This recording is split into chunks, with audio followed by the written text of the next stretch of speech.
함께 하나님 말씀 이제 함께 나누겠습니다.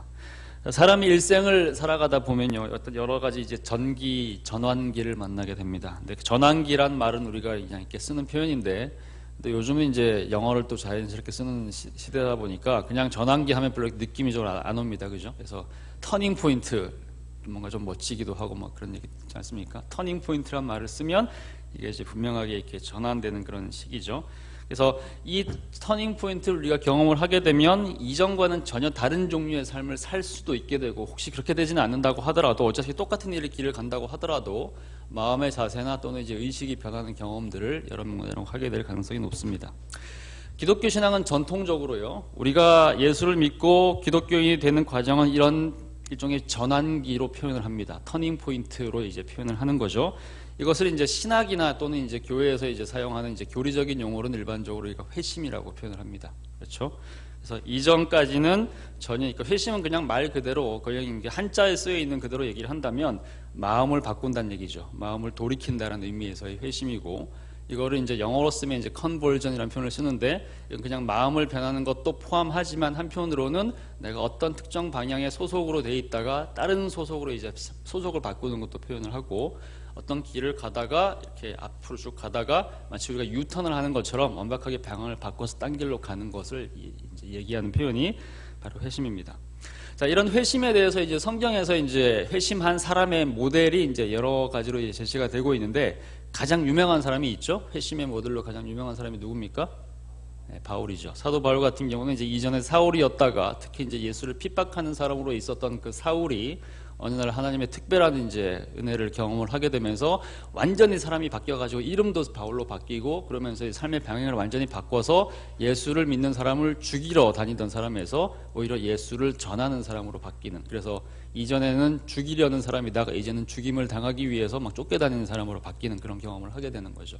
근데 이렇게 엄청나게 이제 극적인 경험을 하게 되는 사람들도 이제 성경에 있고, 역사 속에서도 이제 그런 사람들이 많이 있는데, 회심이란 것이 늘 그런 식으로 나타나는 것만은 아닙니다. 어떤 경우에는 이렇게 좀 그냥 이렇게 급격하게 나타나는 사람도 있지만, 그게 아주 서서히 그냥 삶의 일상에서 그냥 서서히 나타나게 되기도 하죠. 예를 들면 여러분들이 처음부터 이제 태어나기 전에부터, 뱃속에 있을 때부터 내 의지와 관계없이 부모님과 함께 교회를 다니기 시작했다. 근데 그런 사람들이 태어나서 이제 계속 교회를 다닌다. 그러면 이제 그런 과정이 아주 극적으로 드러나지는 않습니다. 그렇기 때문에 소위 이제 모태 신앙이 경우에 따라서는 이제 모태 신앙이 되기도 하고, 그죠? 아니면 이제 그렇지만 이런 경우에는 아주 극적인 경험이 일어나지는 않지만 대체로 이제 신앙의 기반이 탄탄하게 닦여지게 되면서 어느 순간 하나님의 은혜를 깊이 깨닫게 되면 그 이제 뿌리 박힌 신앙 위에서 자라게 되면서 흔들리지 않고 굳건하게 자라게 되는 경우가 있죠. 근데 이런 경우는 극적인 경험은 아니고 극적인 회심은 아니지만 어쨌든 그럼에도 불구하고 하나님의 말씀 속에서 자라가고 삶의 방향을 굳건하게 이제 붙들고 간다는 점에서는 이제 회심이라고 얘기할 수 있습니다.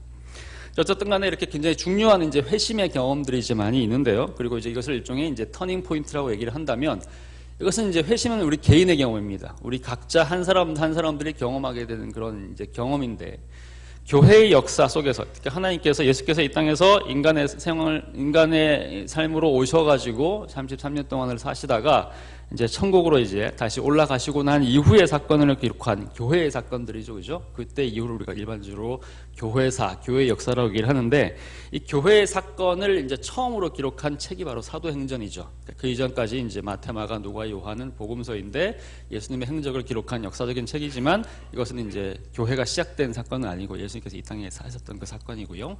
예수님께서 가신 이후에 이제 드디어 예수님이 없는 상태에서 성령님의 이제 은혜를 받아서 이제 교회가 이제 생겨나게 됩니다.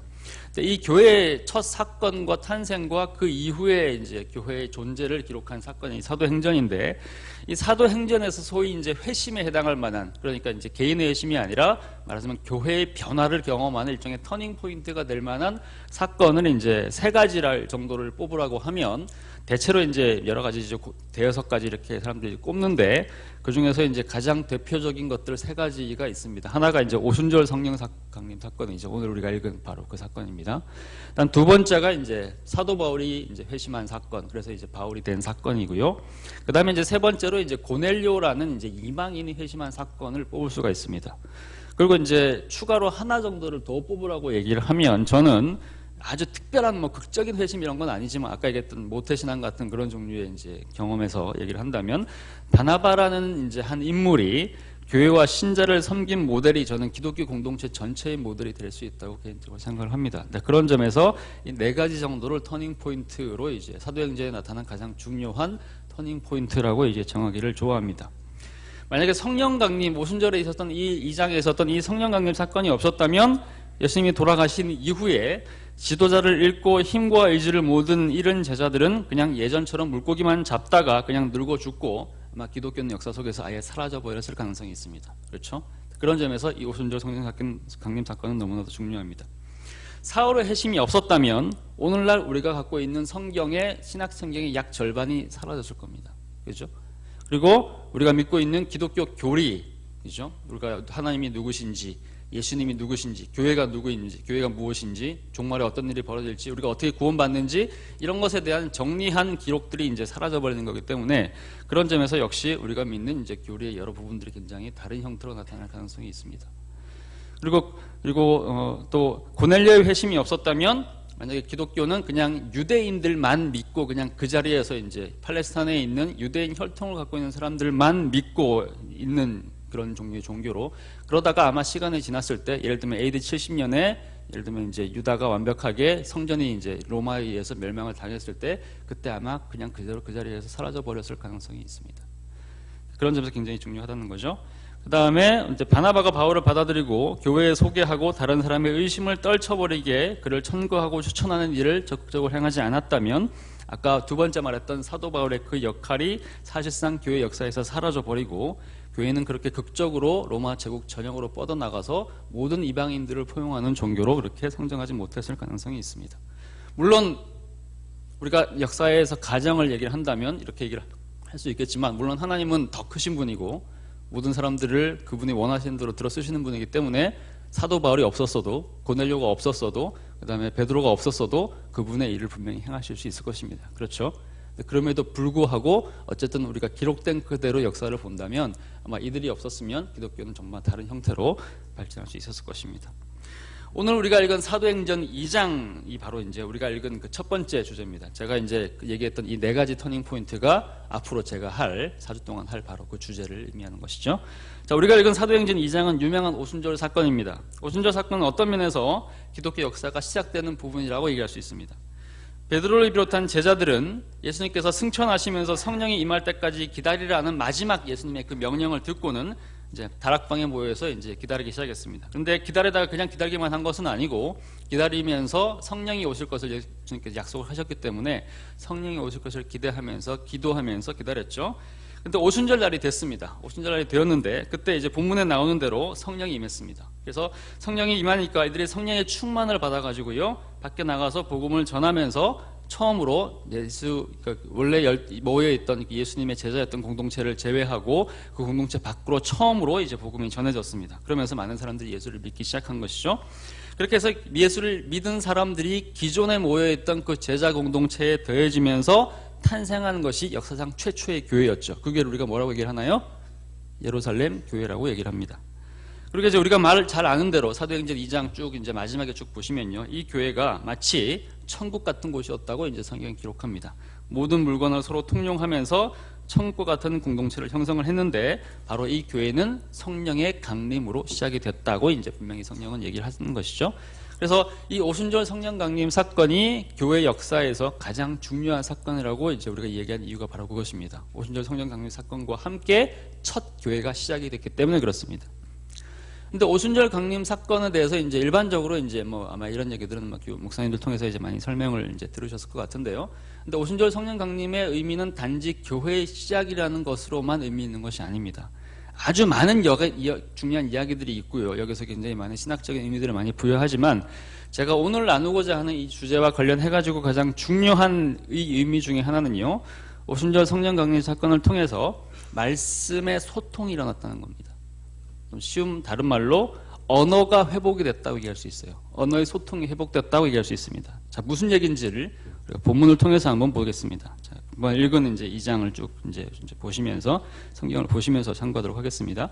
자, 기도하던 제자들에게 성령이 임했죠, 그죠? 성령이 임했는데 그 성령이 특이하게도 하나님께서 특별한 은혜를 베푸셔서 눈에 보이는 형태로 임했습니다, 그죠? 눈에 보이는 형태로 임했는데 그 눈에 보이는 형태가 어떤 것이었냐면 무슨 형태였나요? 한마디로 무슨 형태였나요? 혀죠, 혀, 그죠? 불이지만 이제 기본적인 형상은 이제 불은 그냥 타오르는 그 외부를 얘기하는 것이고 형상 모양은 바로 혀였습니다. 혀. 그런데 그렇게 불의 혀 형태의 성령을 받은 사람들이 나가서 이제 복음을 전하는데 갑자기 복음을 전하는 그 사람들이 이 사람들은 팔레스타인 지역을 살던 사람들이거든요. 그죠? 근데 이 사람들이 각각 여러 나라 말로 복음을 전하게 된 것입니다. 문제는 이때 복음을 전한 사람들이 외국어 공부를 아주 오래 한 뭐 지성인들이라거나 외국에서 태어나서 오랫동안 산 사람들이라거나 아니면 이제 전문적으로 이제 언어를 전수하는 그런 종류의 사람들이 아니었어요. 여러분 잘 아시는 대로 이 예수님의 제자들이나 또는 그를 추종하는 사람들 역시 모여있는 이 다락방에 모여있던 성령 받은 사람들 대부분은 대개 갈릴리라는 지방 사람이었습니다. 그죠? 팔레스타인 지방 내에 갈릴리라는 아주 시골 마을 출신의 사람들이었고요. 대부분 그리고 이 사람들의 직업이 어부들이었습니다. 좀 더 잘 나가는 사람이 한두 명 있긴 했습니다. 예를 들면 예수님의 제자 가운데 마태라는 사람이 있었죠, 그죠? 마태라는 사람의 직업은 세리였죠. 근데 세리는 나름대로 이제 주로 이제 로마 사람들이랑 교통을 하고 그들과 함께 이제 주로 이제 공무원 역할을 하는 매국노지만 어쨌든 그런 얘기를 했던 사람들이었기 때문에 좀 더 지성적인 사람, 좀 더 학력이 좀 더 높은 사람, 그리고 좀 더 이제 여러 단어의 여러 언어들, 다 지역 언어와 당시 이제 공용어였던 전 세계 공용어였던 그리스어와 그다음에 이제 로마의 공용어였던 이제 라틴어 정도까지도 할 수 있을 만큼 똑똑한 사람이었을 수 있습니다.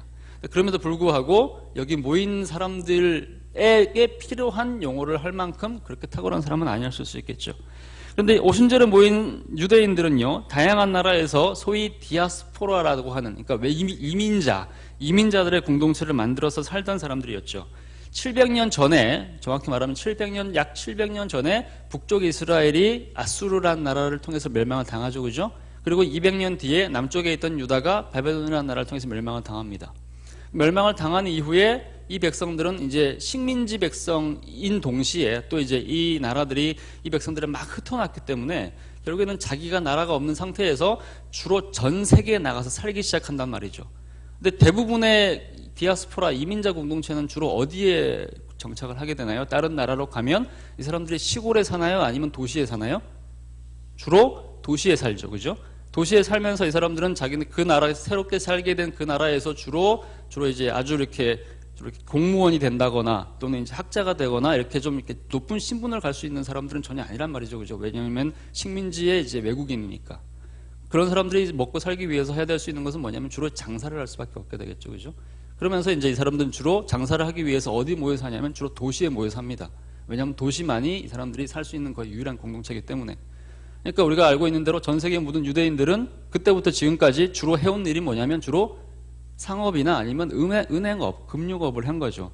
그러니까 좋은 말로 은행업이고 다른 말로 하면 뭐예요? 고리대금업을 한 거죠, 그죠? 주로 샤일록 같은 사람이 이제 그렇게 묘사가 된 이유가 거기 있는 거죠. 근데 어쨌든 이 사람들은 그렇게 모여 살기 때문에 그 지역의 언어를 굉장히 빠른 속도로 습득을 할 수밖에 없어요. 왜냐하면 장사를 해야 되니까.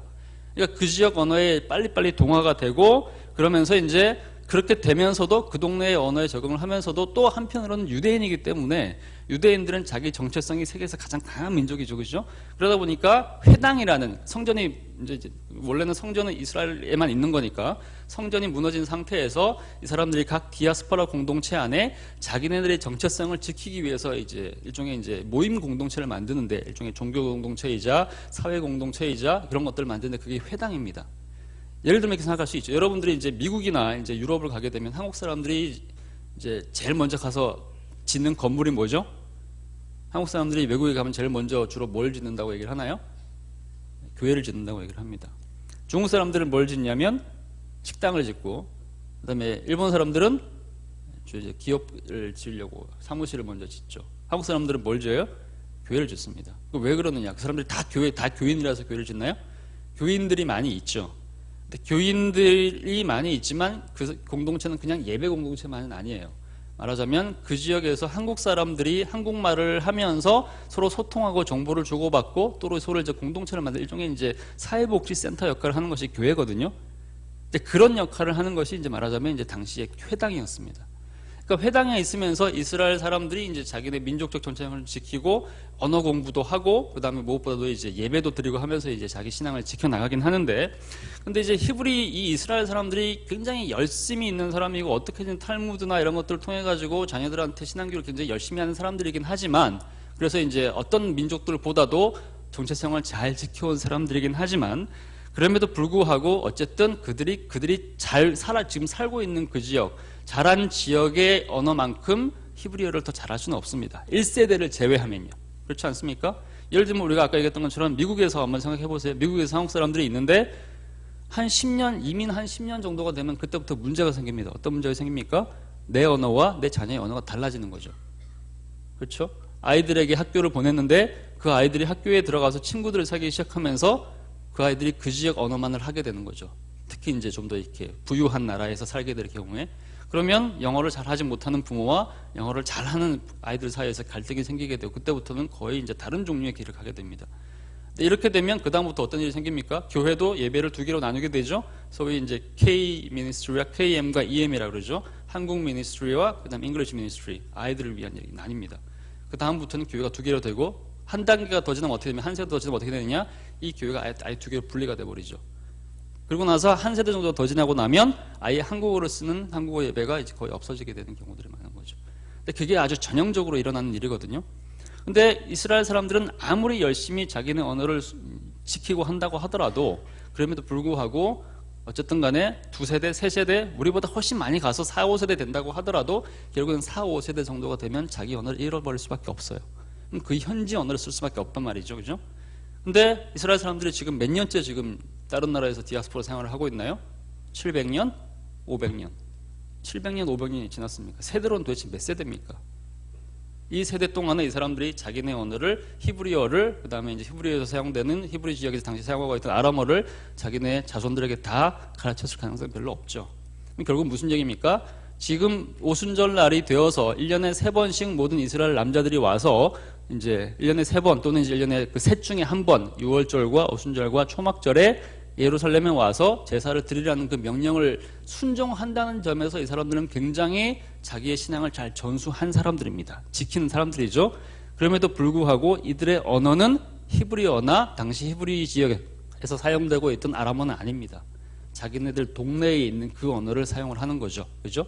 페르시아에서 온 사람들은 페르시아를 쓸 것이고, 시리아에서 온 사람들은 시리아를 쓸 것이고, 아수르에서 온 사람들은 아수르를 쓸 것이고, 로마에서 온 사람들은 라틴어를 쓸 것이고, 그렇죠. 아테네에서 온 사람들은 그리스어를 쓸 것이고, 각각 언어가 필요하단 말이죠. 그 언어를 가지고 소통을 하고 있단 말이죠. 그죠? 근데 이런 사람들에게 복음을 전하기 위해서는 결국 이 사람들의 언어로 복음을 전해야 됩니다. 성령의 역사가, 그 당시에 일어났던 성령의 역사가 무엇이었느냐? 결국 원래는 각각의 그 지역의 언어를 모르고 있던 하나님의 사람들이었던 이 기도하는 사람들이 갑자기 불의 혀 형태의 성령의 세례를 받고 난 이후에, 그리고 나서 그들이 자기도 알지 못하는 언어로 사람들에게 복음을 전하기 시작한 겁니다. 그죠? 그러면서 거기에 와 있던 사람들에게 각각 성령의 말씀을, 하나님의 말씀을 전했죠. 그러니까 이제 이 반응이 아주 놀라운 이제 반응들이 일어나게 되는 거죠. 그러니까 7절과 8절을 보시면요, 이렇게 얘기합니다.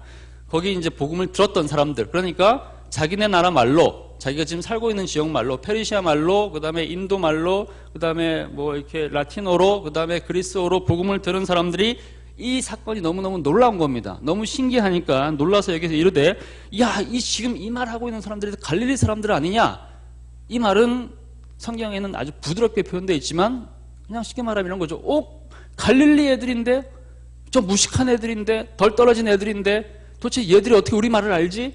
이렇게 얘기하고 있는 거죠. 그러면서 어떻게 갈릴리 사람으로부터 우리가 각 난 곳 방언으로 이야기를 듣게 되는 것이 어찌 됨이냐, 이 얘기를 하고 있는 겁니다. 각각의 난 곳의 방언, 각각의 지역 언어를 얘기하는 거죠. 근데 이 같은 반응이 11절에도 나옵니다. 다 우리가 우리의 각 언어로 하나님의 큰 일 말함을 듣는도다라고 이제 두 번에 걸쳐서 이 사람들이 아주 놀라운 반응을 이제 보여줍니다. 자, 엄청난 일이 일어난 것이죠. 각각 다른 언어를 쓰는 사람들이 제자들로부터 각각의 난곳 방언으로, 즉 자기가 태어나서 지금 살고 있는 그 지역의 언어로 복음을 읽는 일이 일어났습니다. 그리고 이 복음을 듣는 일이 일어난 이후에 결과가 정말 실로 놀랍습니다. 결과가 무엇이었습니까? 베드로의 이 설교를 각각 듣고 나서 이들을 모은 상태에서 베드로가 설교를 했을 때 이 베드로의 설교를 듣고 나서 3,000명이 되는 사람이 신자가 되었다는 기록이 있습니다. 3,000명은 어마어마한 숫자죠. 첫 초대교회가 탄생을 했는데 기도하고 나서 처음 생긴 그 교회가 3,000명이 시작이 됐답니다. 물론 예루살렘에 3,000명이 모인 건 아니죠. 왜냐하면 각각 예수를 믿던 그 사람들이 각각 이제 자기네 나라로 돌아가가지고 자기네 공동체 안에 교회를 세우게 된 거죠, 그죠? 근데 그런 점에서 이제 어쨌든 이제 사람들은 퍼져 나갔지만 이때 당시 예수를 믿은 사람들이 약 3,000명이었다고 얘기를 합니다. 자, 많은 신약 학자들은요, 이 사건을요, 구약 창세기 11장에 있는 어떤 사건을 완전히 뒤집은 사건이라고 얘기를 합니다. 어떤 사건일까요? 창세기 11장에 무슨 사건이 있는지 혹시 아시나요? 어떤 사건입니까? 바벨탑 사건이 있습니다. 그죠? 원래 하나님께서 이 땅에 인간을 만드셨을 때는 한 언어로 사람들의 삶을 통일시키셨어요. 그죠? 모두가 다 똑같이 한 언어를 가지고 이야기를 할 수 있었고 그들이 함께 소통하면서 대화하는 것이 전혀 어렵지가 않았습니다. 하나님의 말씀도 함께 나눌 수가 있었고 일상의 삶도 그냥 하나의 언어로 나누지 않고 같이 이제 공존하며 소통하며 살았죠. 그죠? 근데 바벨탑 사건 이후에 그들이 교만해져서 하나님을 대적하려고 하자 하나님께서는 그들의 언어를 흩으셔서 이제는 더 이상 그들이 소통할 수 없게 되어버립니다. 마치 아담이 범죄해서 하나님의 나라에서 쫓겨나고 이전과 같은 친밀함으로 하나님과 소통할 수 없게 된 것처럼 바벨탑 사건 이후에는 이제는 사람들끼리 하나님뿐만 아니라 사람들끼리 친밀했던 관계가 상실이 되고 서로 이제 더 이상 소통할 수 없는 사람이 되어버렸습니다. 이유가 무엇이었습니까? 언어가 달라졌기 때문에 그런 것이죠. 그죠?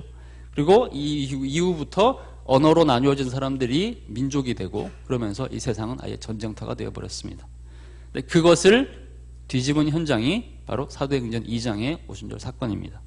비록 물리적으로 문자 그대로 그들의 언어가 다 통일된 것은 아니었습니다. 왜냐하면 그 이후에도 언어는 여전히 다 달랐으니까요.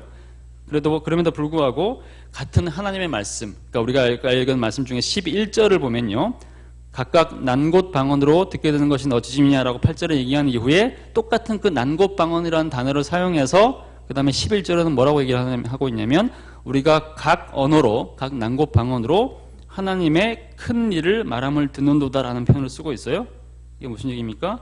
결국에는 하나님의 말씀 1 듣게 되었다라는 의미에서 이것이 더 큰 의미를 지닌다는 것이죠. 그래서 결국 바벨탑에서 분리되고 흩어졌던 언어가 오늘 예루살렘에서 성령을 통해서 하나가 되었습니다. 언어가 분리되면서 하나님과도 단절되었고 다른 사람들과도 소통할 수 없었던 사람들이 오순절에 예루살렘에서 하나님과 단절된 관계로 회복하고 왜? 하나님의 큰 일을 듣게 되었기 때문에 하나님의 역사를 듣게 되었기 때문에 그죠? 이것이 먼저 하나님과의 관계가 회복이 된 거예요. 그런 다음에 똑같은 언어로 하나님의 말씀을 공통으로 듣게 되면서 이들이 같이 반응을 하게 되면서 각각 하나님의 자녀가 되었죠. 하나님의 각각 자녀가 된다는 것은 무슨 의미입니까? 우리 각 사람이 하나님의 말씀에 직접 반응을 해서 하나님의 자녀가 되면 그러면 우리 각자의 삶에 어떤 일이 벌어집니까? 이 교회의 이름을 생각해 보십시오. 뭐가 되죠? 형제가 되는 것이죠. 여러분은 하나님의 말씀을 들었는데 그냥 각자 개인적으로 하나님의 말씀에 반응한 것일 뿐인데 그래서 하나님과의 관계가 회복이 됐는데 그것이 결국 어떤 결과를 나타냈다고요? 모든 사람들이 그 안에서 다 형제가 되는 결과로 나타났다는 거죠. 하나님의 말씀을 들으면 하나님과의 관계가 회복이 되는 것이에요. 기본적으로. 근데 그것은 각각 어떤 결과를 다시 연쇄적으로 나타나게 되느냐? 모든 사람들이 그리스도 안에서 하나가 되는 결과로 나타나게 된다는 겁니다. 그러니까 오순절 루지장에 있었던 이 사건은 결국 하나님과의 관계를 회복시켰을 뿐만 아니라 우리 사람들과의 관계를 회복시킨 아주 거대한 사건입니다. 말하자면 이것입니다. 내가 잘 아는 언어로, 그러니까 지금까지 한 얘기를 요약하자면요, 내가 잘 아는 모국어로, 내가 알고 있는 그 언어로 하나님의 말씀을 듣게 되면 우리는 그 말을 이해할 수 있기 때문에 하나님의 말씀에 감화되어서 반응할 수 있습니다. 그렇게 하나님의 말씀에 반응하면 우리는 그렇게 해서 하나님의 자녀가 되는 것이죠. 세상에 있는 모든 사람들도, 모든 그리스도인도 이런 과정을 똑같이 겪으면서 하나님의 자녀가 됩니다. 자국 언어, 자신의 모국어로 되는 하나님의 말씀을 들음으로써 그들은 하나님의 자녀가 되는 것이죠. 자, 그렇게 하나님의 자녀가 되면 우리는 모두 같은 하나님을 아버지로 둔 자녀로서 결국 하나님 안에서 우리 모두가 한 형제이자 자매가 됩니다. 이렇게 해서 세상에 있는 모든 하나님의 자녀는 전 세계 각각의 교회에 속해 있지만, 여러분은 형제 침례교회에 속해 있고, 저는 광교 산울교회에 속해 있고, 다른 나라에 있는 어떤 사람은 뭐 런던에 있는 무슨 교회에 속해 있고, 그 다음에 워싱턴에 있는 무슨 교회에 속해 있고, 아디스아바바에 있는 무슨 교회에 속해 있고 하지만, 그러나 각각의 교회에 속해 있음에도 불구하고 눈에 보이지 않는 단 하나의 거룩한 영적인 교회, 이걸 보편교회라고 얘기를 하는데요, 이 교회에 속하게 되는 것이죠. 그렇죠? 그래서 이 교회에서 여러분들은 각각 형제자매이지만 보이지 않는 전체 교회를 우리가 생각한다면 한 교회 안에서 우리는 모두가 형제자매가 되어 있는 것이라는 얘기죠. 맞습니까? 자, 이것을 사도신경에서 이렇게 표현하고 있습니다. 여러분의 교회는 사도신경을 공식적으로 암송하지는 않죠? 침례교회니까. 근데 이제 내용은 여러분들이 다 믿고 동의하는 걸로 알고 있습니다. 사도신경 중에 맨 마지막 구절에 보면 굉장히 교회에 관해서 아주 중요한 표현 하나를 쓰고 있어요. 그 표현이 뭔지 아세요? 혹시 암송하시나요? 거룩한 공회와 성도가 서로 교통하는 것과, 이게 사도신경에 나오는 교회론에 관한 아주 짧은 말씀이에요. 근데 이 표현을 이제 거룩한 공회라고 표현하고 있는데, 이것을 영어로 뭐라고 쓰냐면 one이라는 단어를 쓰고요. one이 빠졌어요. one, holy, catholic 또는 universal church라고 얘기합니다. 로마 캐톨릭 할 때 그 캐톨릭이 아니에요. 이 캐톨릭은 보편적이라는 얘기입니다. 우주적이고 보편적이고 아주 이렇게 모든 것을 포괄하는 교회라는 의미에서 얘기를 하는 것이죠. 그래서 우리가 삼위일체 하나님을 믿는 모든 신자들은 이 눈에 보이지 않는 한 교회에 속하게 된다는 얘기죠. 그죠? 그래서 그것이 원 홀리 캐톨릭 처치이고, 그것이 공회라고 하는 겁니다. 거룩한 공회라고 하는 거죠. 그 공회 안에 들음으로써 우리는 모두가 전 세계에 있는 모든 그리스도인과 한 형제 자매가 되고, 그것이 결국 바벨탑의 사건을 뒤집은 소통과 통합과 하나됨에 이제 결국 이제 결과를 이제 이어가게 한다는 것이죠. 하나님의 말씀을 우리나라 말로 모국으로 듣는다는 것이 이렇게 중요합니다. 그래서 바울은 로마서에서 이렇게 말했죠. 누구든지 주의 이름을 부르는 자는 구원을 받으리라. 그런즉 믿지 아니하는 일을 어찌 부르리요? 듣지도 못한 일을 어찌 믿으리요? 전파하는 자가 없이 어찌 들으리요? 보내심을 받지 아니하였으면 어찌 전파하리요? 로마서 10장 13절에서 15절까지 말씀이에요. 근데 이 말씀에다가 하나를 제가 더 덧붙여 보겠습니다. 지금까지 제가 설명한 내용을 덧붙이면 이렇습니다. 그런즉 내가 아는 언어 즉 모국어로 우리가 말씀을 듣지 않으면 무슨 재주로 하나님의 말씀을 깨닫겠냐는 거죠. 우리가 아무리 영어를 잘하고 외국어를 잘하고 외국에서 오래 살고 뭐 공부를 엄청나게 많이 하고 한다고 하더라도, 저도 이제 유학을 이제 갔다 온 지 오래됐고 이제 얼마 안 됐지만, 저는 영어로 들으면 죽을 것만 같습니다. 정말 지금도 그래요. 제가 8년 정도 이제 외국에 있었는데, 특히 이제 뭐 수업은 어쨌든 영어로 듣는다고 하더라도 그 주일날 교회 가가지고 영어로 설교를 듣고 있으면 정말 짜증이 나서 미칠 것만 같아요. 왜냐면 알아들을 수가 없으니까. 알아들을 수 없는데 무슨 재주로 제가 그 은혜의 말씀을, 은혜의 반응을 받고 은혜를 받고 하나님의 자녀가 되고 감사하고 뭐 회개하고 하나님의 뭐 삶을 바꾸고 하겠습니까? 그런데 일어날 수가 없단 말이죠. 왜 그렇습니까? 우리가 이해를 못하니까. 뭐 이해를 하려면 어떻게 되죠? 우리가 알아들어야죠. 그러려면 어떻게 됩니까? 그것을 우리말로 전해야죠.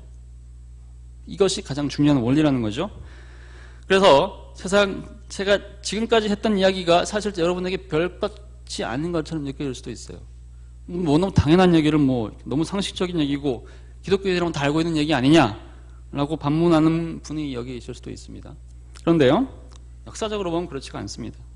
사실은 이게 너무나도 단순해 보이는 이 진리, 우리가 우리의 말로 우리의 언어로 하나님의 말씀을 듣고 읽을 수 있다는 이 원리가 실제로 기독교 역사 속에서 기독교인 가운데 아주 보편적인 상식으로 받아들여진 것이 사실 얼마 안 됐습니다. 이게 무슨 얘기일까요? 지금으로부터 사실 500년 전 정도에야 겨우 이것이 우리에게 상식적으로 받아들이게 됐다는 얘기예요. 무슨 얘기입니까? 오늘이 10월 30일이죠. 내일은 무슨 날인지 아세요? 내일은 무슨 날인지 아세요? 오늘이 최순실이 귀국한 날이라고 하는데, 내일은 무슨 검사받는 날인가요? 내일은 무슨 얘기냐면 10월 31일 종교개혁의 기념일입니다. 그러니까 오늘이 이제 10월 30일이고 이제 일반적으로 대부분의 교회에서 종교개혁 기념주일로 지키는 날입니다. 내일이 종교개혁일이에요. 그러니까 1517년입니다. 정확히 1517년 10월 31일에 마틴 루터가 이제 자기가 근무하고 있던 비텐베르크 성, 거기 있는 대학 교회에 있는 문에다가 소위 95개조 반박문을 이제 붙였죠, 그죠? 그게 종교개혁의 시작입니다. 1517년 10월 31일. 근데 그게 1517년이기 때문에 오늘이 이제 2016년이죠. 그러면 지금 몇 주년인가요? 499주년. 내년은 500주년이죠. 외우기 쉬우라고 제가 말씀드리는 거예요. 내년 1517년, 그러니까 2017년이 500주년이 되는 날입니다. 그만큼 이제 전 세계적으로 굉장히 중요한 행사들이 많이 열리고 있는 그런 시간이에요. 자, 근데 이 얘기를 이제 하는 이유가 바로 그겁니다. 오늘의 주제를 제가 난곡방언으로 모국어 성경으로 잡은 이유가 바로 그것이에요. 종교개혁의 가장 중요한 주제 중에 하나가 소위 성경을 어떻게 말로, 우리가 지금 사용하는 그 말로 각각의 지역 언어로 번역하는가, 이것이 굉장히 문제였습니다. 모든 신자가 자신이 이해할 수 있는 모국어 성경으로 하나님의 말씀을 듣고 읽으면서 예수를 믿어서 하나님의 자녀가 되고 교회의 일원이 되고 신앙에 성장하는 것은 정상이라는 것은 지금 누구나 다 받아들이는 진리죠. 그런데 이런 교회사를 보면 사실상 이런 상식이 진짜 상식이 되는 데는 1500년 정도의 시간이 걸렸습니다. 교회가 탄생하고 나서부터요. 여러분 이제 왜 그런 일이 생기는지를 한번 살펴보겠습니다. 자, 마틴 루터 아까 얘기를 했어요. 마틴 루터가 이제 종교개혁을 시작을 했습니다. 원래 마틴 루터는 카톨릭 수도사였어요. 카톨릭 교회에 속한 수도사였고 또 사제이자 학자로서 이제 성경을 연구하는 그런 학자였어요. 근데 당시 이제 카톨릭 교회가 시행하던 행위 중에 이제 면죄부라고 하는 굉장히 유명한 하는 원리가 하나가 있었죠. 쉽게 설명하면 이렇습니다. 카톨릭 교회에서는 이제 소위 이제 성사라는 것이 이렇게 7가지가 있습니다. 우리는 이제 성사도 우리도 성사가 있는데 우리가 지키는 성사는 기본적으로 7개가 아니라 2개밖에 없어요. 그게 뭐냐면 세례, 침례, 그리고 뭐죠? 성찬. 이 2가지가 우리가 지키는 성례인데 카톨릭 교회는 거기다 5가지 정도를 이제 또 포함합니다. 그런데 이제 그 카톨릭 교회에서 지키는 5가지 성사 가운데서 가장 중요하고 매주마다 그리고 거의 이제 빠짐없이 해야 되는 가장 중요한 성사 중에 하나가 소위 유명한 고해 성사라는 것이 있습니다. 그죠? 들어보셨죠? 신부님한테 가서 우리의 죄를 고백하는 거예요. 근데 이제 왜 이런 일이 가능하냐? 우리는 안 하는데 왜 이런 일이 이제 카톨릭에서는 반드시 해야 되는 일이고 가능한 일이냐? 그거 이유는 뭐냐면 카톨릭 교회에서는 공식적으로 죄를 사해 줄 수 있는 권위를 오직 사제들만이 가지고 있다. 신부들만이 가지고 있다고 주장하기 때문에 그렇습니다. 개신교는 이것을 인정하지 않아요. 왜 그러느냐? 죄를 사해 줄 수 있는 분은 오직 삼위일체 하나님일칠 뿐이고 인간은 그가 누구든 간에 혹은 뭐 교황이든 뭐 높은 직책을 가지고 있는 추기경이든 그다음에 주교든 이런 거랑 관계없이 아무리 성인이라고 해도 죄를 사할 수 있는 권세를 가지고 있지는 않습니다. 그래서 우리는 개신교인으로서 죄를 사해달라고 할 때 우리는 직접 하나님 앞에 가죠. 개인적으로 기도하고 무릎을 꿇고 하나님 앞에 우리 죄를 회개하고 그것으로 용서를 받습니다. 왜냐하면 우리에게는 유일한 제사장이신 분이 한 분밖에 없잖아요. 그분이 누구예요? 예수 그리스도. 예수 그리스도께 직접 고백하고 그분으로부터 죄를 용서를 받는 거죠. 근데 이것이 이제 왜 가능한 것이냐? 베드로 전서 2장 9절에 보면요. 우리는 모두 예수 그리스도를 믿은 후에 왕 같은 제사장이 됐다고 얘기를 합니다. 이게 무슨 얘기냐면 그 제사장은 다른 말로 영어로 프리스트라고 얘기를 하는데 구약의 의미로 얘기하는 이것이 사제란 얘기예요. 우리에게는 유일한 대제사장이 있어요. 그죠? 그렇기 때문에 우리는 각각 대제사장이시자 한편으로는 어린 양이 되신 그 예수 그리스도를 통해서 우리가 직접 하나님 앞에 가서 죄를 용서받을 수가 있습니다. 왜냐하면 그분이 우리의 유일한 구세주이시고 유일한 사제이시고 우리를 하나님과 연결시키시는 그 사제시기 때문에 그죠? 근데 그렇게 이제 굉장히 중요하다는 얘기죠. 근데 캐톨릭에서는 그렇게 얘기하지 않습니다. 무슨 얘기냐? 기본적으로 캐톨릭의 모든 미사는 말하자면 일종의 이제 희생 제사라는 개념이거든요. 이게 무슨 얘기냐면 매주마다 교회에 가서 성전에 가서 예배를 드리는 것이 구약 성경에서 성막과 성전에서 희생 제사를 드리는 것을 반복하는 개념이에요. 여러분들이 죄를 지으면 그 죄를 하나님 앞에 직접 용서받을 수가 없죠. 어떻게 됩니까? 그 죄를 지은 만큼 옛날에 어떻게 했나요? 구약 시대에 자기가 지은 죄에 대해서 그 죄의 크기만큼 죄가 작으면 비둘기를 가져가고 죄가 크면 양이고 더 크면 소를 가져가서 그것을 태워서 죽임으로써 용서를 받는 거죠. 그죠? 근데 그것을 매기하는 중재자가 누구였냐요? 이게 사제죠. 그죠? 그러니까 캐톨릭 교회에서는 이 사제는 곧 제사장은 곧 사제입니다. 이것을 매주 반복을 하는 거죠.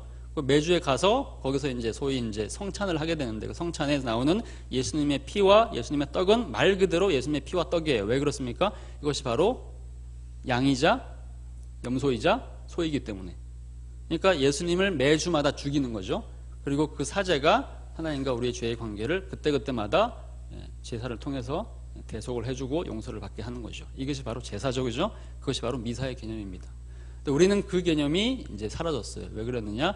예수를 믿음으로써 그분이 십자가에서 죽으심으로써 영단번에 단 한 번에 모든 제사를 파하시고 완벽하게 한 번의 제사로 모든 것을 끝내버리셨기 때문에. 그죠? 근데 그런 점에서 우리는 이제 하나님과 1대1 관계를 맺고 우리가 그때 이후에 그 사건 이후에 십자가 사건 이후에 죄를 지을 때는 우리는 직접 하나님과 관계할 수가 있어요. 왜 그렇습니까? 대제사장이신 예수 그리스도는 그대로 거기에 계시고 우리는 각각 사자가 되어서 우리 죄를 하나님 앞에 가져갈 수 있기 때문에 모든 사람이. 그죠? 이것이 개신교의 가장 신앙적인 중요한 주제란 얘기예요. 이게 죄 용서받음의 원리예요. 근데 캐톨릭은 그렇지 않기 때문에 아까 얘기했던 것처럼 미사를 드리는 것과 거의 똑같은 이유로 우리의 죄를 우리가 용서받을 수 있는 것이 아니기 때문에 사제가 필요하단 말이죠. 중재자가 필요하단 말이죠. 그죠? 이 땅의 중재자. 그죠? 그러니까 우리가 미사를 드리는 것과 똑같은 이유로 고해성사가 필요합니다. 매주마다 가서 죄를 용서를 받아야 돼요. 왜냐하면 우리 스스로 죄를 용서받을 수가 없으니까. 그래서 신자가 사제에게 가서 죄를 고백하죠. 그죠? 그 죄를 고백하면 사제가 그 고백을 듣고 죄의 무거움과 가벼움에 따라서 소위 보속, 죄를 용서받을 수 있는 방법을 알려줍니다. 예를 들면 죄가 작을 경우에는 예를 들면 시편 30편을 30번 암송하라, 시편 몇 편을 30번 암송하라 이렇게 얘기를 한다거나 금식을 며칠 하라거나 얘기를 한다거나 아니면 이제 죄가 아주 무거운 경우에는 교회를 지어라, 심지어는 이제 어마어마한 돈을 내라, 또는 이제 심지어 이제 성지순례를 다 갔다 와라, 뭐 이런 식으로 굉장히 이제 수고가 많이 들어가는 방식으로 이제 참회 방법을 가르쳐 주기도 했습니다. 근데 이것에 대해서 이것에 더하여서 당시 16세기 당시에는요 연옥이라는 교리가 이제 천주교의 공식 교리로 발전이 되면서 그러면서 이 루터 시대에는 거의 이제 완성된 단계에 이르게 되는데요. 내용은 복잡한데 이제 한마디로 말하면 이런 거죠. 천국과 지옥 사이에 일종의 중간 단계로 연옥이라는 단계가 있는데 신자들이 이 땅에서 살아있는 동안에 예수를 잘 믿고 선한 일을 많이 하게 되면 정말 완벽하게 그 일을 하게 되면 천국으로 직통을 하게 돼요. 근데 대부분의 사람들은 완벽하게 살 수가 없죠. 그죠? 완벽하게 살 수 없고 이 사람들은 예수님의 한 번에 우리를 위해 죽으시면 우리의 죄를 다 용서받았다는 얘기를 믿지 않는단 말이죠. 그죠? 그렇기 때문에 끊임없이 우리의 죄를 다 씻는 행위들을 하나씩 하고 이 땅에서 이제 천국에 좀 더 가까워질 수 있는 어떤 행위들을 해야 됩니다. 어쨌든 간에 천국으로 직접 갈 수 없기 때문에 중간 단계인 연옥에 대부분의 사람들이 가게 되죠. 안 믿는 사람들은 지옥을 가게 되는 것이고요. 그러니까 근데 연옥에서 이제 이 사람이 중간으로 가게 되면 그들이 여기에 머물러 있다가 영혼의 흠이나 결점이 없어질 때까지 여기서 이제 머물면서 남은 죄를 다 씻고 난 다음에 천국으로 올라간다는 거예요. 근데 문제는 연옥에 있는 사람이 거기 있기 때문에 있는 상황에서 자기 혼자 자기 죄를 다 씻어낼 수는 없죠. 왜냐하면 이미 저쪽 세상에 가 있으니까. 그죠? 그럼 어떻게 해야 되느냐? 이 땅에 있는 사람 중에서 지금 연옥에 있는 그 사람과 아주 가까운 사람, 그를 위해서 중보하는 사람이 있으면 그 사람의 도움을 통해서 연옥에서 천국으로 올라갈 수가 있습니다. 재밌습니까? 네. 그죠? 그러니까 여기 있는 사람, 예를 들면 주로 친척들이나 자녀들이나 이런 사람들이겠죠. 그죠? 연옥에 있는 사람을 위해서 기도를 올리거나 특별 미사를 드리거나 일종의 추도 예배를 드리거나 심지어는 성지 순례를 갔다 오거나 하는 식으로 연옥에 있는 사람들이 연옥에 있다가 빨리 몇 단계를 걸러 올라가서 천국까지 갈 수 있도록 돕는 행위를 해야 된단 말이죠. 이것이 이제 당시에 있었던 순례의 의미 같은 거예요. 왜 순례를 하느냐? 왜 성인이 필요하냐? 왜 마리아가 필요하냐? 결국 여기 있는 사람들을, 연옥에 있는 사람들을 천국까지 올리기 위한 여러 가지 도구들 중에 하나였어요. 이런 모든 주제들이. 근데 이제 더 심각한 문제는 뭐였느냐? 루터가 등장하는 16세기가 되면 이 연옥에서의 보석 과정을 앞당기기 위해서 새로운 이제 도구 하나가 개발이 됩니다. 그것이 뭐냐면 그것이 면죄부라는 도구였어요. 근데 이것은 뭐냐? 이전에 행했던 모든 보석과 정도 당연히 신부가 원하는 대로 이렇게 하라 그러면 어느 정도 돈이 필요했죠, 그죠? 왜냐하면 성지 순례를 가려면 돈이 필요하고 교회를 지으려고 해도 돈이 필요하고 고행을 하려고 해도 돈이 필요한 거니까, 그죠? 근데 이제는 이 면죄부를 사는 것으로 실제로 연옥의 고통 과정이 단축이 된다고 주장을 하면서 아예 사람들에게 대놓고 돈을 요구하기 시작하는 것이죠. 실제로는 이제 당시의 의도 중에 하나는 교황청이 면죄부를 팔아서 면접 당시 이제 교황청 군대도 있었기 때문에 군대를 가지고 자기 말을 잘 안 듣는 뭐 옆에 있는 나폴리를 침공한다거나 이러기 위해서 군대가 필요했어요. 그러니까 군대를 확충할 돈, 그 다음에 또는 이제 교회를 이제 아주 멋지게 지어가지고 이제 화려한 궁전 같은 교회를 짓고, 그 다음에 이제 자기들이 살아갈 이제 교황청을 짓기 위해서 돈이 필요했는데, 그런 돈을 이제 마련할 자금을 이제 구해야 된단 말이죠. 일종의 세금처럼. 그러니까 그 자금을 마련하기 위해서 면죄부를 파는 것만큼 좋은 수단이 없다고 생각을 했던 것이죠. 그러면서 이제 면죄부를 팔러 다니는 상인들이 있는데, 그 상인들은 주로 사제들이었습니다. 사제들이 이런 식으로 홍보를 하고 다녀요. 이렇게 이제 면죄부를 갖고 있는 통을 갖고 다니면 이제 통을 이제 갖고 다닙니다. 소위 이제 헌금통 같은 걸 갖고 다니는 거예요. 근데 이게 어떻게 생겼느냐? 이제 통이 이렇게 깊습니다. 아주 이렇게 깊게 돼 있어요. 거의 우리가 큰 주전자인데 이제 아주 깊은 주전자 있죠. 바닥이 깊은 주전자처럼 생겼는데, 그 목이 들어가는, 돈이 들어가는 목이 이렇게 생겼습니다. 소위 이제 일종의 이제 오리목이라 그러죠. 그래서 여기 돈을 딱 넣으면 어떻게 되죠? 동전을 넣으면 금전이 들어가면 떼굴떼굴 굴러가겠죠, 그죠? 떼굴떼굴 굴러가가지고 바닥에 딱 떨어지면 깊으니까 바닥에 나오면서 어떻게 되죠? 탕 튀어오르겠죠, 그죠? 맞습니까? 튀어오른단 말이죠. 그럼 어떻게 하느냐? 금화가 짤랑 소리를 내며 동궤에 떨어지는 순간 영혼은 연옥에서 하늘 즉 천국으로 돈이 튀어오르는 것만큼 튀어오른다, 이렇게 얘기했습니다. 이게 광고였어요. 당시의 광고. 당시 최첨단 광고였습니다. 지금 뭐 완전히 그냥 뭐 이렇게 뭐 엄청나게 이제 광고하는 것처럼 이제 최첨단은 이제 거의 이제 디지털 광고 같은 거였던 거죠. 실제 눈으로 막 보여주니까 소리도 들리잖아요. 이게 완전히 그냥 다 되거든요. 소리 눈으로 보이죠, 그죠? 소리까지 막 들리죠. 그다음에 홍보까지 기가 막히게 하죠. 약장사가 따로 없는 거예요. 그렇게 기가 막히게 이제 홍보를 했습니다. 자, 여러분은 지금 우셨어요, 그죠? 왜 우셨습니까? 감동받아 우셨어요? 왜 우셨습니까? 어이가 없어서 웃었죠, 그죠? 여러분 어이가 없어서 웃었습니다. 누가 그런 웃기지도 말도 안 되는 그 황당한 약장수 같은 소리를 듣고 믿고 따르겠냐고 이제 여러분 너무 황당하니까 웃는단 말이죠. 근데요, 당시의 사람들은 웃지 않았어요. 여러분처럼 웃지 않았습니다. 당시의 사람들은 이것을 아주 좋아했습니다. 감동적으로 받아들였어요. 왜 그랬습니까? 왜냐하면 죄의 대가를 자신이나 연옥에 있는 자신의 친지가 치르는 데 드는 수고와 비용을 아끼는 정말 좋은 방법이었거든요. 그렇지 않습니까? 굳이 기도하고 참여하고 시편 암송하고 순례하고 엄청나게 많은 수고가 필요해요. 노력이 필요하고 몸이 너무 고됩니다. 그죠? 그 다음에 돈도 너무 많이 들어요. 근데 그런 거 할 필요 없어요. 그런 거 할 필요 없이 그냥 돈만 내면 연옥에 있는 자기 영혼도 구할 수 있고 자기 사랑하는 사람들 영혼을 구할 수 있단 말이죠. 최고의, 이건 아주 효과적인 효율적인 상품이란 말이죠. 그러니까 훨씬 편하고 훨씬 효과도 좋고 훨씬 빨리 구원받을 수 있게 되는데, 이것을 외면할 이유가 전혀 없다는 거죠. 또 이것을 면죄부를 많이 구입하면 연옥에 있는 자기의 연옥에 있는 그 사랑하는 사람들 구원뿐만 아니라 앞으로 이후에 죽게 될 내 영혼조차도 미리 연옥에서 천국으로 올리는 효과를 갖게 된단 말이죠. 일종의 이제 보험이에요, 보험. 그러니까 이것을 반대할 이유가 없다는 겁니다. 자, 이게 바로 이 당시였습니다. 루터가 분노한 지점이 바로 이 지점이었던 거죠. 루터는 자신이 근무하는 독일 비텐베르크 대학에 있는 성문에다가 95개조 항목으로 된 항해문을 붙이면서 면죄부 판매가 얼만큼 사악한 제도인지, 얼만큼 비상식적인 제도인지, 얼만큼 사람들의 피를 빨아먹는 제도인지를 이제 비난하면서 이제 교회 회개를 촉구했죠. 이것이 이제 1917년 10월 31일입니다. 자, 10월 31일에 이 항해문을 붙이고 나서 얼마 지나지 않아서 루터는 성경을 읽고 공부하면서 우리가 구원을 받는 것이 이렇게 면죄부를 통해서 또는 이제 사제들의 어떤 도움을 통해서 교황의 어떤 특정한 노력을 통해서 우리의 어떤 노력이나 또는 이제 공로나 순례나 이런 것들을 통해서가 아니고 오직 믿음으로 받는 것이라는 사실을 성경을 읽으면서 확인을 했어요. 그래서 우리가 뭐라고 얘기를 합니까? 이신칭이라는 표현을 들어보셨죠? 이신칭이라고 얘기를 합니다. 그죠? 하나님 앞에서 범죄했기 때문에 그 죄가 하나님과 우리 사이를 가로막고 있기 때문에 우리는 완전히 하나님과 원수가 되었습니다. 그 죄악으로 인해서 우리는 그 무엇보다도 완전히 부패한 본성 때문에 완전한 하나님께 나아갈 수 있는 길이 없어요. 선을 향할 능력을 잃어버렸단 말이죠. 우리 행위로 되는 것이 아니에요. 왜냐하면 우리는 완전히 부패했기 때문에. 그렇기 때문에 하나님을 만족시킬 수가 없죠. 근데 바울은 그럼 어떻게 하느냐? 바울은 여기서 이제 로마서와 갈라디아서에서 뭐라고 얘기하냐면 결국 우리의 스스로의 노력으로는 하나님을 만족시킬 방법이 없기 때문에 오직 예수 그리스도께서 십자가에서 우리를 위해서 대신해서 죽으셔서 우리와 각각 우리 자신과 인류의 과거와 현재와 미래의 죄를 대신 용서해 주셨다는 것을 믿음으로써만 구원받을 수 있다라고 이제 분명히 이야기를 했습니다.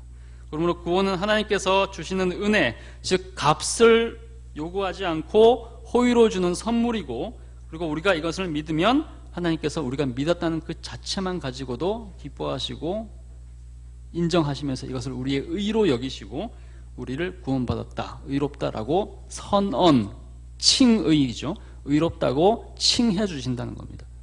이것이 바로 이제 이신칭이란 거죠. 이것이 바로 복음의 핵심이라고 이제 사도 바울은 얘기했고, 루터도 여기서 그 복음을 발견을 했죠. 근데 문제는 무엇입니까? 로마 교회는 이렇게 하나님께서 은혜로 값을 요구하지 않고 주시는 구원을 면죄부를 팔아먹으면서 돈을 주고 사라고 요구했다는 거죠. 자, 그 이후에 굉장히 많은 일들이 일어났는데 그 이야기를 다 언급할 필요는 없습니다. 오늘 주제를 위해서 중요한 것은 바로 이것입니다. 루터가 이렇게 생각했죠. 루터는 왜 사람들이 이토록 어리석게 성경적이지도 않고 상식적이지도 않고 너무 지금 현재로 봤을 때는 어이없어 보이는 이 엉터리 교리에 쉽게 넘어가는가라는 문제를 놓고 고민을 하다가 답을 찾았어요. 그 답이 뭐였느냐? 근본 이유는 사람들이 성경을 접할 수 없기 때문이라는 사실을 확신했습니다. 처음 아까 말씀드렸죠. 믿음은 들음에서 나고, 그렇죠? 그렇기 때문에 들음이 없으면 깨달을 수가 없죠. 그런데 중세교회의 큰 문제는 무엇이었느냐? 대부분의 사람들이 말씀을 자기 언어로 들을 기회가, 그래서 읽을 기회가 없었다는 거죠. 당시의 모든 미사는 현지어로 들려지질 않았습니다. 미사를 현지어로 들으려고 하는 사람들은 다 이단으로 몰려서 화형당해 죽었습니다. 오직 라틴어로만 들을 수 있었어요. 당시에 사용되었던 성경도 오직 라틴어로 번역된 성경밖에 없었습니다. 원래의 성경이었던 히브리어, 당연히 사람들이 못 읽죠. 구약 성경.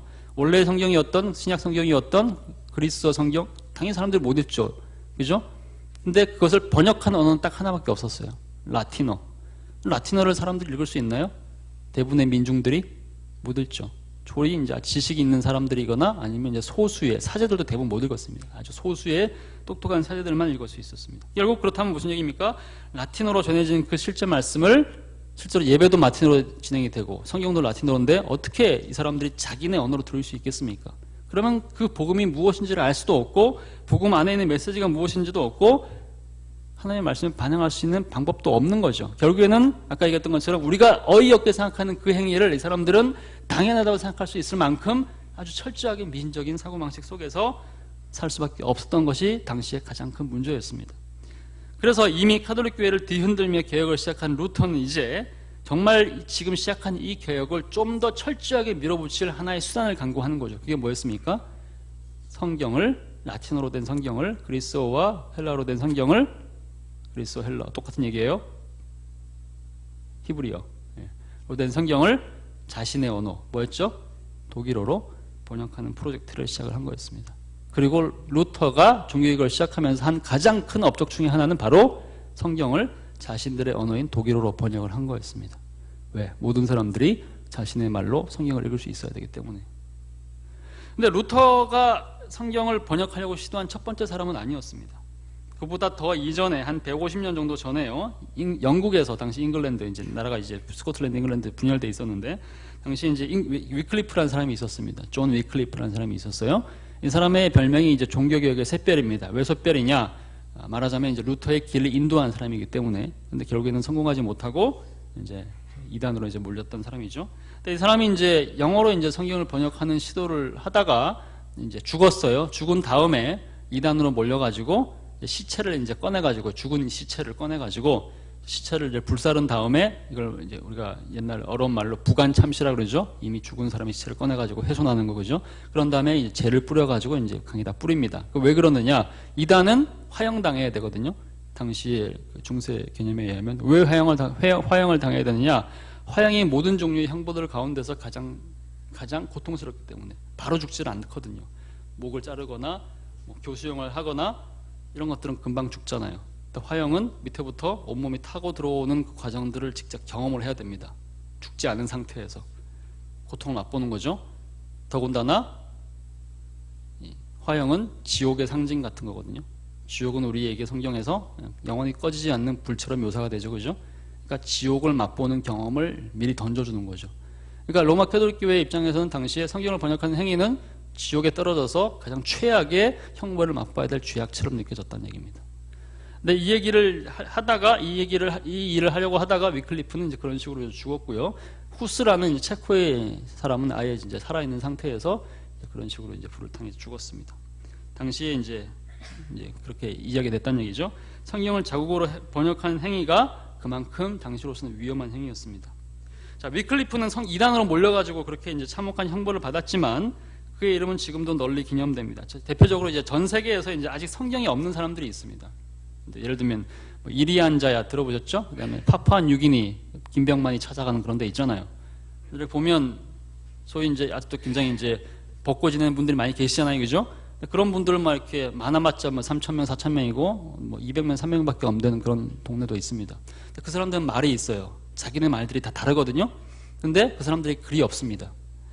글이 없으니까 당연히 성경을 이제 복음을 전하려고 해도 성경이 필요한데 단계별로 그걸 해야 되겠죠, 그죠? 제일 먼저 하는 것이 뭐냐면 그 언어를 가지고 알파벳을 만들어줍니다. 글자를 만들고, 그다음에 사전을 만들고, 그다음에 문법책을 만들고, 그런 다음에 그 나라 말로 글자를 만든 다음에 그다음 뭘 하냐면 성경을 번역을 하는 거죠. 이렇게 해서 이제 걸리는 시간이 평균 30년, 40년 정도예요. 평생 이것만 하다가 이제 돌아가시는 거죠. 근데 이렇게 사역을 했는데 어느 날 인도네시아 정부에서 이리안자의 인도네시아 땅이거든요. 인도네시아 정부에서 국가 통합을 위해서 우리는 언어를 하나로 통합을 하겠다 이래가지고는 학교를 짓고는 학교에다가 인도네시아어랑 영어로 된 이제 교육을 시키는 거죠. 그럼 한 세대 지나고 난 이후에는 그 언어를 쓰는 사람들이 더 이상 없어집니다. 그러면 번역한 성경이 사라져 버리는 거죠. 그냥 박물관에 들어간 유물이 돼버리는 거죠. 그런 경우도 비일비재합니다. 근데 어쨌든 간에 이제 이 일을 하시는 분들이 지금 전 세계적으로 아주 많습니다. 전 세계에서 가장 규모가 큰 개신교 선교단체가 소위 위클리프 성경번역 선교회라고 하는데 한국에서는 GBT라고 얘기를 하죠. WBT인데 GBT. 근데 이 사람들이 굉장히 많습니다. 이런 분들을 위해서 우리가 굉장히 열심히 기도를 해야 됩니다. 왜냐하면 이것이 개신교 신앙의 가장 중요한 원리를 보여주는 선교 방식이기 때문에 그렇던 것이죠.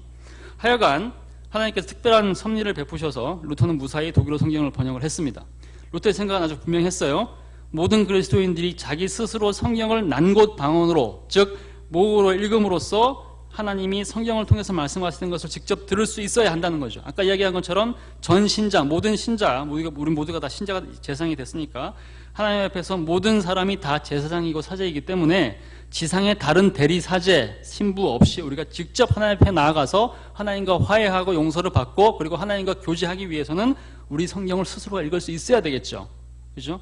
근데 이 평범한 생각에 아주 큰 폭발력이 있었습니다. 성경을 교회가 특정 그룹, 그러니까 허락받은 교황과 주교와 사제와 수사 같은 성직자만이 아니라 그리고 라틴어를 읽을 수 있는 소수의 지식인들 뿐만 아니라 모든 평신도들이 다 읽을 수 있게 한 것은 뭐냐면 기본적으로 개인의 신앙이 자라고 그가 신자가 되고 성장하는 측면 자체로서 교회 안에서라는 일도 굉장히 중요했지만 그러나 더 중요한 것은 뭐냐면 이것을 통해서 성직자 계급이 독점하고 있던, 그러니까 지식인들이 독점하고 있던 그 지식이라는 권력, 지식은 권력이 될 수 있거든요.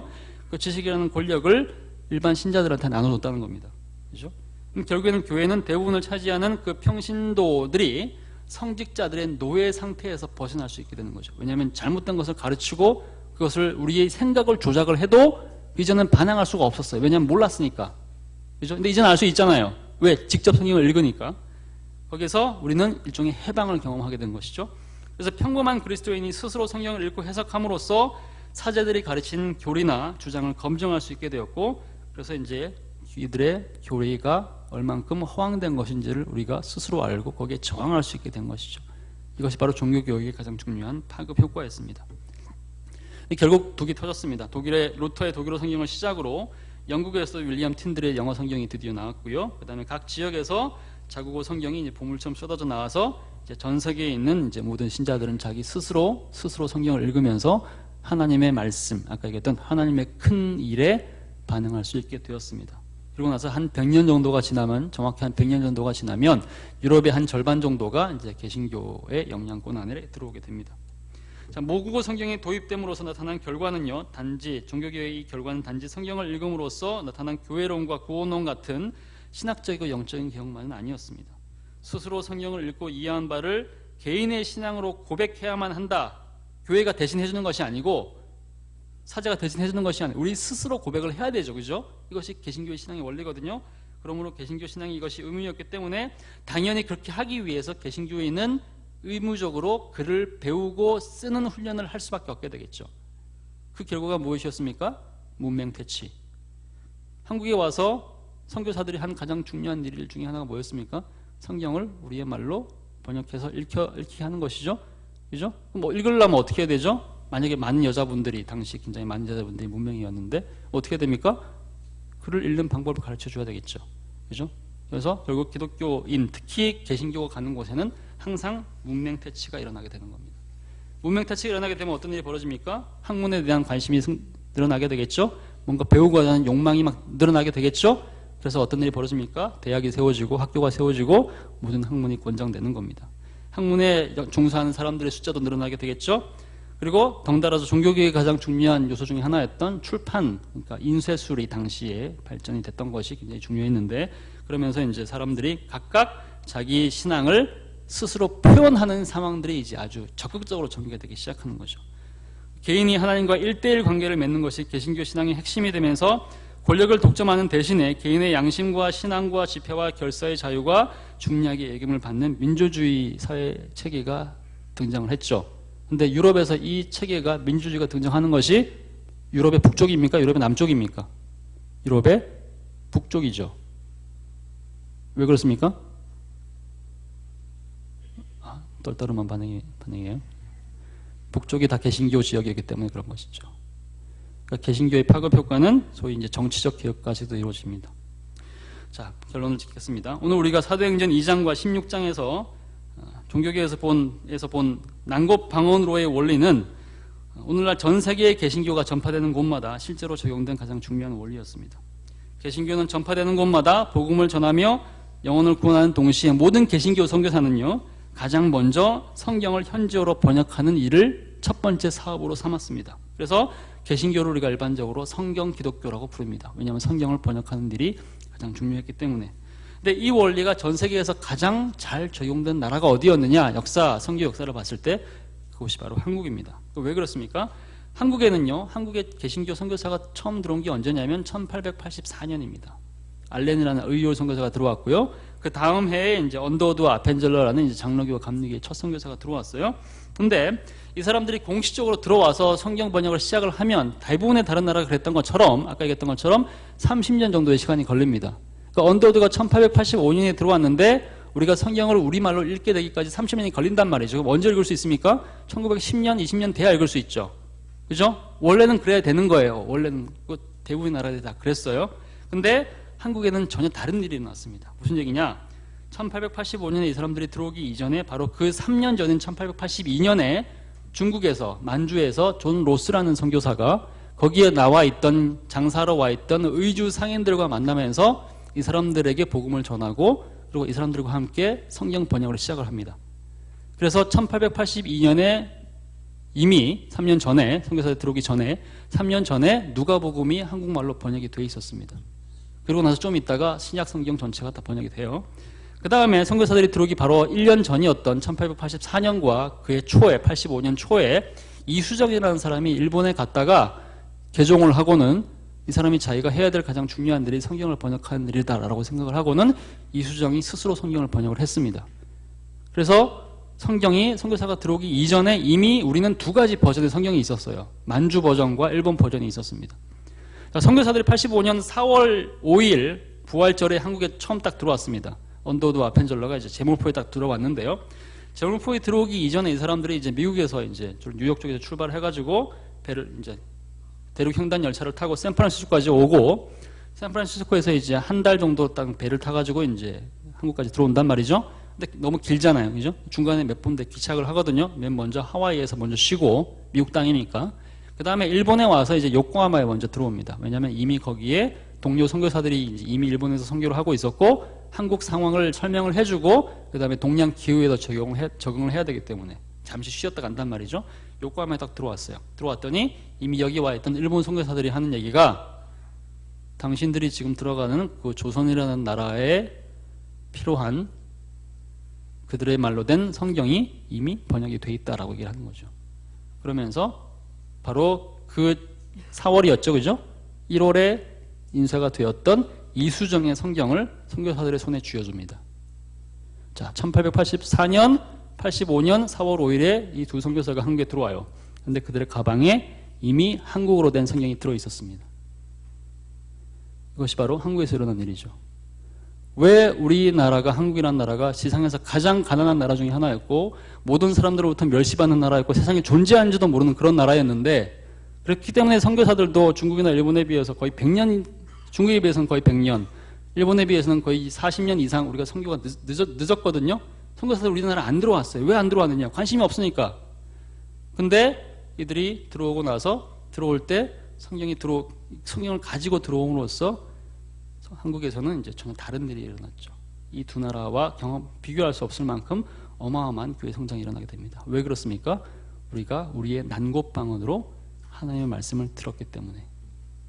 그것이 바로 하나님의 큰 일을 우리의 난곳방언으로 자국으로 듣는 것이 얼만큼 중요한지를 보여주는 굉장히 중요한 의미가 여기 있다는 것이죠. 그 신앙을 우리의 유산으로 받았습니다, 여러분. 그것을 이어서 여러분들 후손들에게 전해줄 의무는 바로 여러분에게 있습니다. 그것이 오늘 우리에게 주어진 하나님의 말씀으로 기억하시고 늘 감사하시기를 바랍니다.